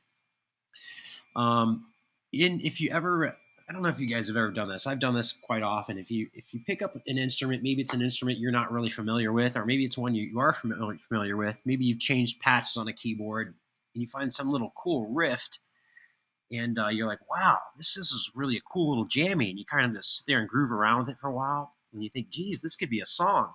But you say to yourself, well, if it's a song, how can I make this into a song? Well, there aren't really big, huge parts to a song. It's really simple. Intros are always very simple, just like a drum beat. Intros and outros. So then the really meat of a song really only happens in 2 spots. Happens in a verse and in a chorus. Bridges are usually going to be slightly different, just a little bit different, not really too far from the original. But so the meat of a song really only consists, if you break it down into simple little bites, it only has to do with the verse and the chorus. So then you have to figure out, well, where's this little jammy that you just made in your head? Where does it fit in a song? Well, if it's the theme of the song, then that's going to be the chorus. The chorus tells you what the song is really all about. If I solo out and we just go listen to the chorus section right now to the lead vocals, this will tell you what the theme of the song is about. If I go solo out and I listen to just the verse is going to explain to you the story behind what he's actually talking about. It's opening up the story. So the theme of the song has to do with the chorus. So let's go do that now. Let's actually just give it a listen right now. I'm just going to highlight over the chorus section. In fact, let's put myself into slightly different grid. And, oh, what the heck? Let's tell you what, we'll just do half notes. And I'm just going to listen to the second chorus section. Actually, let's go back to the first chorus. So again, I'm just picking out the chorus, and then we'll stop at the chorus chants because that's really not explaining to you anything other than it's carrying on the melody of the song. But if we listen right now, and I solo this out, and we listen, this is explaining to you the angst or whatever the apex, the theme of what this whole song is all about is going to be based off of the chorus itself. So let's listen to it. I'm going to turn it up slightly. The lights come on, waiting for a light that never comes. I chase the sun, waiting for a light that never comes. So he's basically saying that the light never comes and he's chasing the sun. So it's a metaphor basically dealing with probably some feelings about a relationship. He's chasing something and he wants something so bad and it never seems to come to fruition, and he's chasing the sun. So that kind of, it's poetic, but it kind of gives you an idea of what the song is about. Now, if you really want to hear how he got to feeling that way, the feelings are going to be expressed generally, or open up and give you the storyline. It's going to happen in the verse sections. So if we follow back and we go listen to the verses, and we solo out just the verses and listen to this part, Option F to center my screen. We'll make this a little bit larger so you guys can kind of see the waveform in the song. And let's listen, because this will kind of explain where he's at or how he got to feeling that way. Now you don't know me, lightning above and a fire below me. You cannot catch me, cannot hold me. You cannot stop, much less control me. When it rains, it pours. When the floodgates open, brace your shores. That pressure don't care when it breaks your door. Say it's all you can take, better take some more. Cause I know what it's like to test fate. Had my shoulders pressed with that weight. Stood up strong in spite of that hate. Night gets darkest right before dawn. What don't kill you makes you more strong. And I've been waiting for it so long. All right, so this is really cool because he uses metaphors in dealing with weather and light. So it's all still basically poetry, but he's putting them into similes of everyday things that we all see: light, chasing the sun when it comes up in the morning and when it goes down at night. He's talking about the angst of either a relationship or it's difficult to really say because it can be interpreted in so many different ways, but just it really lets you see where and how and why they actually wrote this song. And this is one of the cool things about having the multi-tracks of an artist that you're really familiar with. Yeah, and Matthew, it shows you the beauty of music as well. I mean, whatever it is they're actually singing about, they put it into everyday terms and poetry and something that we're all going to see and interact with: the sun and chasing the sun. And so it's very cool. And just kind of wanted to point that out to you guys. Whenever you're trying to write your own little songs and you find some riff and you say, it's a nothing, it's just a little riff. No, it's not. It actually could fit into a song. You just got to figure out where it's at.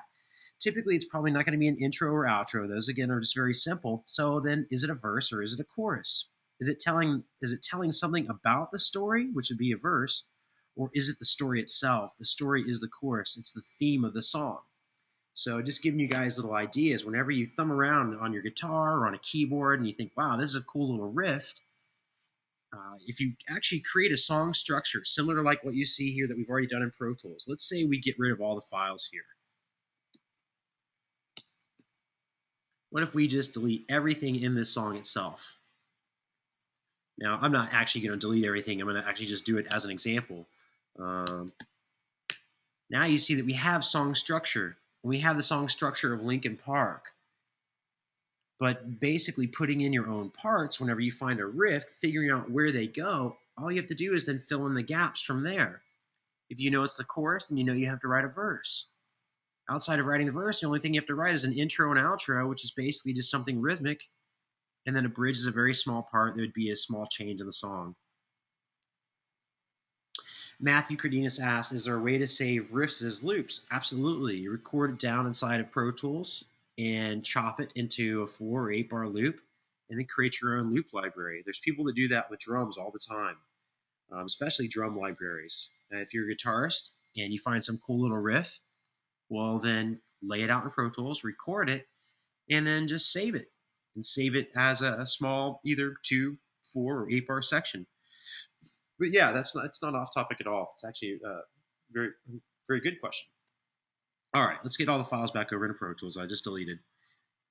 Excellent little song here. So here's where I usually go and attack it. And I usually go and get rid of the drums right away. Their drums aren't bad, but drums are going to be the rhythmic backbone of the song. So if that's the case, let's get rid of their drums. So I'm going to go ahead and save a new version.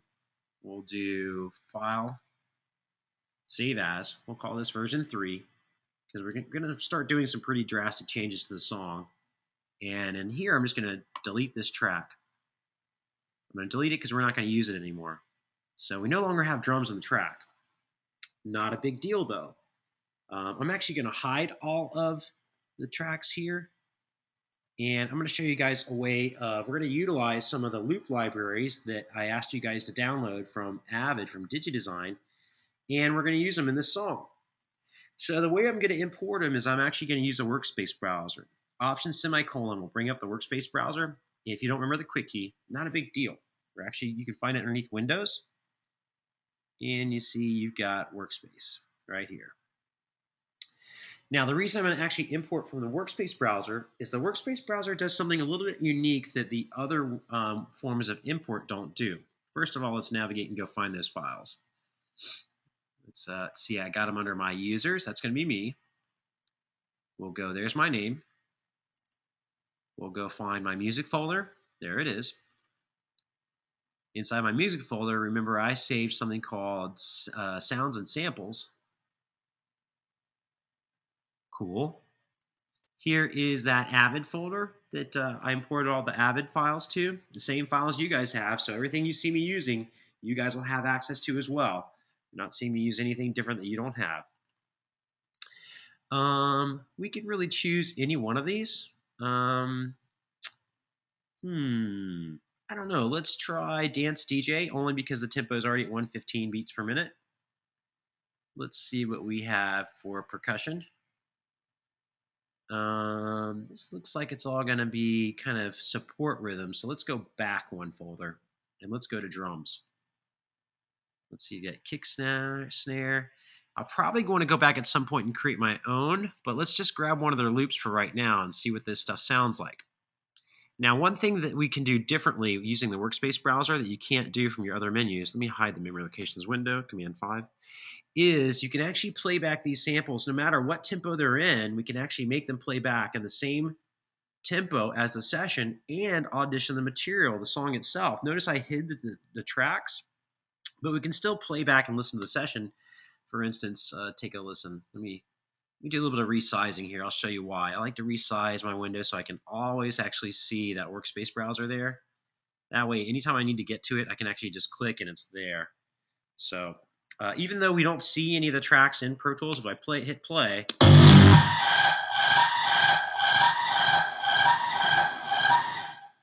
so we can actually still hear the song in the background, even though you're not seeing them. So what we could also do is that means we could play the song, and while we're playing the song, we could actually be auditioning these loops. And notice these loops are in a totally different tempo here, 125 beats per minute, 134 beats per minute. They're all different tempos. But if I turn on this little MIDI metronome symbol at the top here, this will force Pro Tools to basically play back these loops in the same tempo. And that way I can actually listen to it play with the actual song itself. If I were simply going back and importing these files, I would only be auditioning them by themselves, and they wouldn't allow me to actually hear them in context to the music. In other words, let's do it the old school way. We'll do Shift-Command-I, right? Shift-Command-I. We'll go back to my music folder. I'll go into, let's see, where's my sounds and samples? Here we are. Here is the Avid materials that we're looking at. Here's the dance DJ stuff. Here is drums. And then here is hardcore breakbeat. Now, if I listen to it here by hitting the play icon,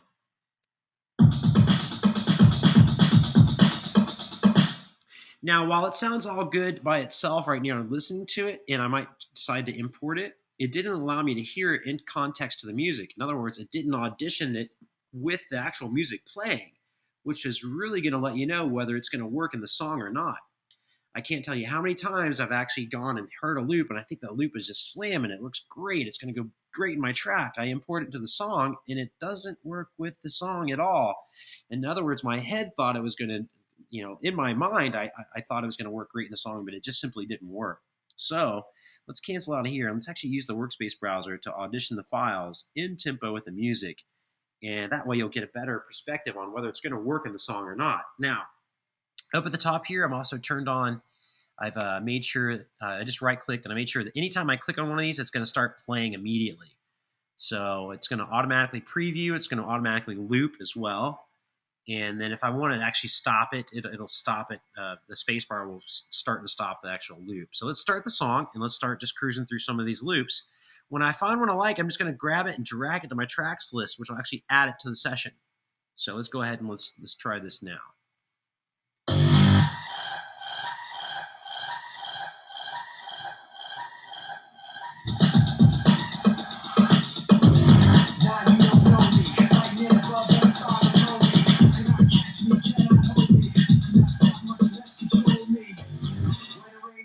When the floodgates open, brace your shores. That pressure don't care when it breaks your door. Say it's all you can take, but it takes some more. 'Cause I know what it's like to take me. And my shoulders press within weight. Still that song's funny that hates. Man gets punched like a punch. Don't care, you make so much fun. I've been waiting for so long.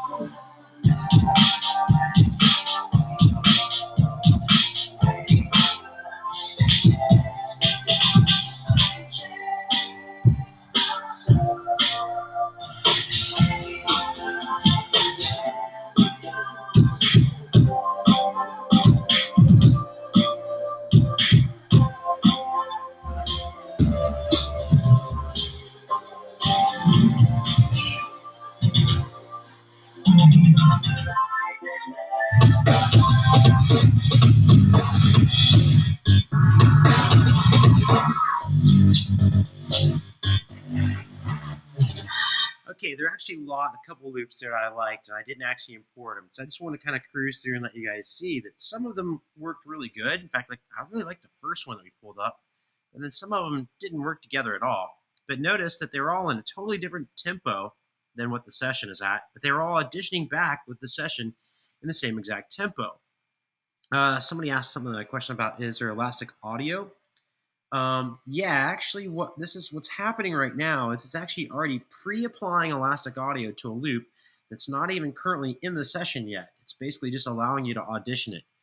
I like this original hardcore loop. Take a look what also happens whenever you turn on this MIDI metronome symbol and you import it into the session. Went ahead and imported it into the session. It actually automatically time stretched it to make it match the session as well. And it actually applied some elastic audio principles. It actually made it rhythmic and made sure that it actually stretched to tempo. So I know I liked that one. There's some other ones I liked on here. Let me quickly skim through and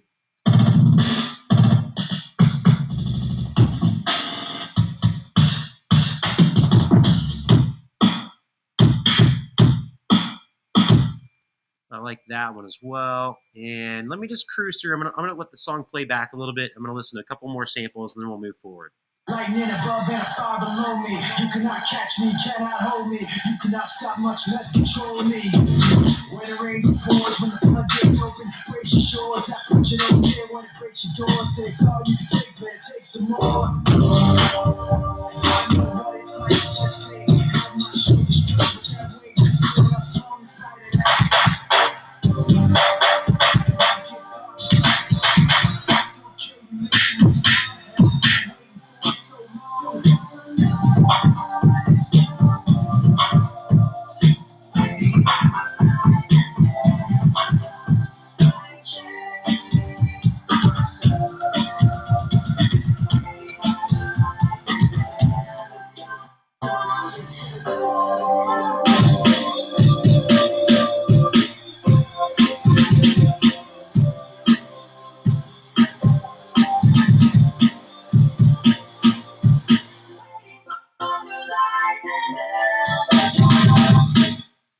Okay, cool. So I've gone ahead and I've added these to my session. Now notice that it created the tracks for them as well. If you hit return, you'll notice it actually put them back at the very beginning of the song.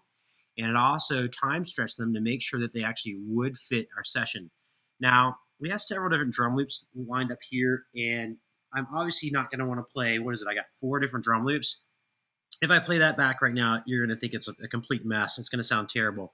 So I'm probably going to use each of these in little different sections of the song. For instance, if I solo out, I believe it was this guy right here.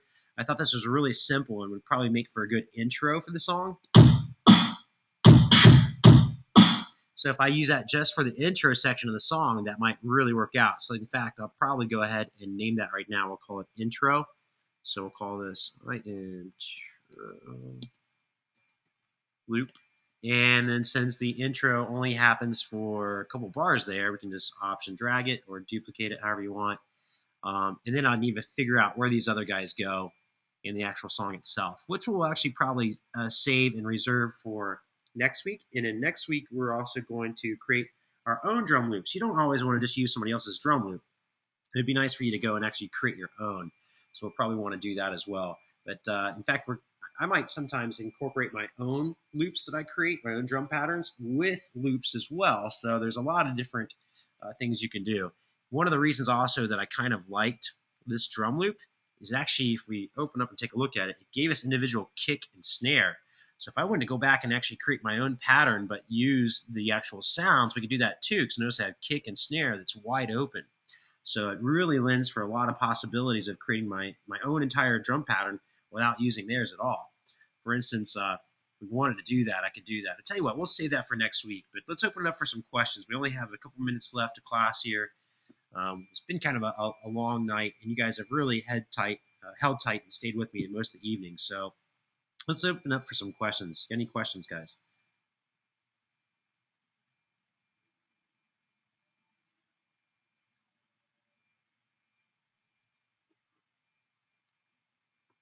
Awesome. I'm glad you guys are enjoying it. Cool. I'm really glad you guys dig it. That's awesome.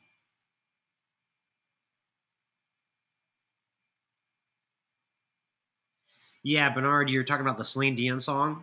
I would actually have to admonish most of you, if you're going to use the Celine song, you're probably going to have to cut up her vocals and nudge them slightly. What happened was it doesn't look like it was recorded to a click track. Uh, Give me 1 second, guys. The chat box is kind of starting to blow up. I'm going to miss your questions. I'll have to scroll back. But I'm not sure who mentioned that. Bernard Coleman said the Celine Dion song, it's beautiful, but the tempo does start to stray in a couple spots. And that immediately lets me know that I don't think they actually recorded it using a click track. Hang tight, guys. Let me just get back through the. It's not your fault. You guys are asking good questions. It's just the chat box. It'll scroll off, and I'll end up missing your questions. So yeah, Bernard, if you're going to use a Celine Dion song, great song, but just understand you may actually have to cut up her vocals in some of the verses and nudge them to get them back over to where the tempo should be, because again, it doesn't follow the tempo entirely.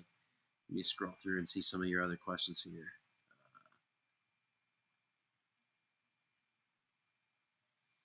Yeah, there's a question about vacuum and virtual instruments. We're going to get into that next week, definitely. In fact, next week we're going to deal with vacuum for the bass line, and we're going to deal with expand for some drum patterns.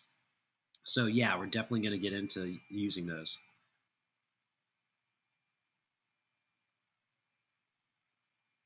Somebody just asked a good question. It scrolled away though. Somebody asked about the drum tracks. Do I move them to one track? I typically, let me go back and kind of show you guys what was the question was. Notice how I left the drums in their own individual track. And then once I figure out where they're going to go, I'm going to label them. I'm probably going to leave them in the same track. And the reason why is each one, if you look at them sonically, like just for instance, if I pull this guy back over and we actually look at these two, sonically they are so different that I'm going to have to, in other words, the waveform themselves. This was recorded really hot. This was recorded pretty hot as well, but I think this was recorded a little bit hotter. That I probably have to do. Each one's going to get their own EQ and their own compressor as well. So if I put them all on the same track, I'm limiting myself to the process I can do for each of them just based off of what I'm going to end up doing dynamically. So this is why you're seeing that I'm keeping the loops in their own individual track. Besides, you have plenty of tracks that you can use in Pro Tools. And as long as you label them real well, which I haven't done quite yet, I just started to. But as long as you label them really well, you'll know where things are at. And that way you can treat each one with its own sonic smear or palette. And if I put them all in one track, everything's going to have the same compressor setting, same EQ, and I think it's going to paint myself into a corner that I'm not going to want to be in. So I'm actually going to leave myself some options by leaving on individual tracks. Let's see here, going back through some questions. Sorry, guys. Say, okay. Cameron, you're asking about Serato or Tractor. I've used both. In fact, I own both of them. Hit me up privately. We'll talk about that. I'm currently using Tractor, but it really just depends. I typically I like Tractor, but again, I own both of them. So, but hit me up. That's more kind of a DJ thing that might serve you and I better than the rest of the class. We'll talk about that. Matthew asks, "What if we don't have a proper external hard drive? Can we still run these projects, or does it matter?" I'll tell you what. I'll tell you the truth. The truth is, all of this should really be running off of an external, either FireWire or Thunderbolt drive, not a USB drive. Thunderbolt or FireWire. Thunderbolt would be preferable, but if you can't afford Thunderbolt or you don't have that, then use FireWire. I'm currently kind of living off the seat of my pants, and then I'm running this off of the internal drive. Now, for demonstration purposes like you and I, just here today in class, not a big deal. But if I was in the professional world, if this is something that I was going to submit to the artist itself, I would have it on a separate drive. The reason for that is if something goes wrong, this hard drive is probably 3 years old now in my computer. If something goes wrong with this drive and it goes down, well, then I've now lost this information. Um, and typically, the drive that's going to go down is going to be your computer's drive, not usually a backup drive. But so yeah, if I was working in a professional, if I was going to submit this to the artist to relay, well, I'd be working off of a second or even third hard drive. So good question though, Matthew. Really good question. Yeah, no sweat. How about some more questions, guys?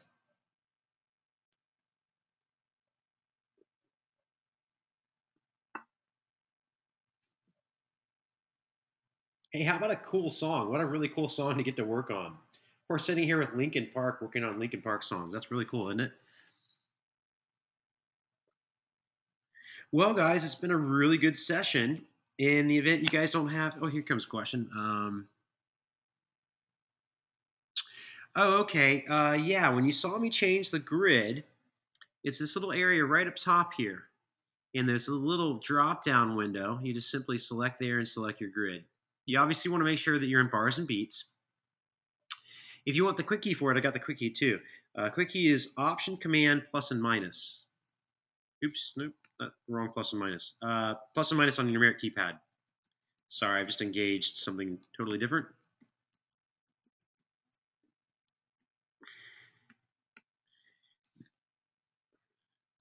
There we go.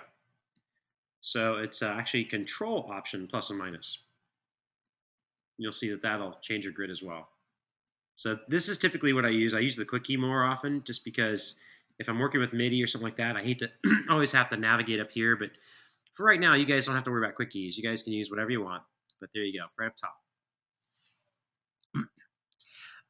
Ismail asked, are we going to go over some compression techniques on making things... Hang on one second, your chat just scrolled off. Making things sound loud without having to push the levels too high. I'm typically going to keep things, I'm not going to be making things loud with compression. Upward compression can do that, but typically compression itself is not going to make things loud. In fact, it's the opposite. Compression actually will squash the signal and make it softer unless you actually turn up the gain on the output of your compressor. Over compressing anything is really a bad idea. So you're going to find that I use very minimal compression. There are techniques where some people like to really squash things and then turn up the output. It's typically not what I like to do because I like to keep things as clean as possible. And whenever you're really squashing with a compressor, it's usually going to dirty up the signal pretty quick. But still a good question.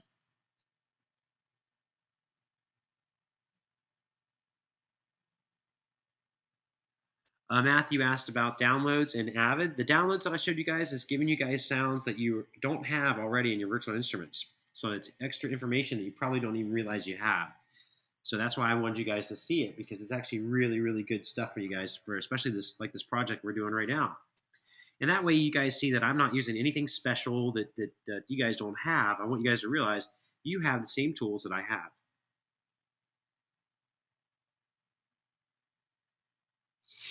Yeah, changing your grid whenever you're dealing with MIDI, you're going to be changing your grid a whole bunch whenever you're dealing with MIDI. So that's another reason why I want you guys to see. I use Control Option and then plus minus on the numeric keypad because you're going to be changing that up quite a bit.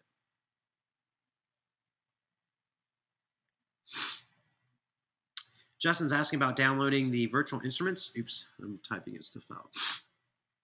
The virtual instruments should actually load up with your Pro Tools session, so you shouldn't actually have to load anything extra when installing Pro Tools. All the virtual instruments that come with Pro Tools should already be there for you, so it shouldn't be anything extra that you have to do. You know what I bet you, Matthew, you're asking about? If you have Pro Tools 11 installed, then that's probably what you're referring to.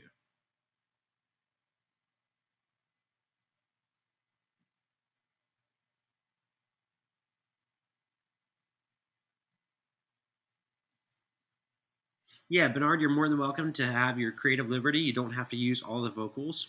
If you just want to use part of the vocals for your remix, that's fine too. I'm trying to use the majority of the vocals in what you guys are seeing today, but it's just because if I was trying to sell this to the artist, I would typically want to use as much of the vocals as possible, unless I was doing something really cool and creative to where it almost didn't matter and it just kind of re-promoted the song again.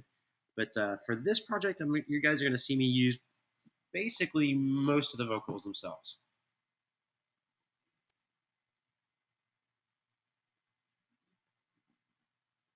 Cameron's asking about using default buses. Typically, I'm going to go and create my own routing for just the things that I'm going to need to route. And you guys will see that. We'll probably save that for the... we might get to some of the busing next week. We definitely will for recording down virtual instruments as audio. But for time-based routing, we'll probably save that for week 3. because for whenever I'm working on things, typically it's sometimes a cleanup thing that I'm using it for.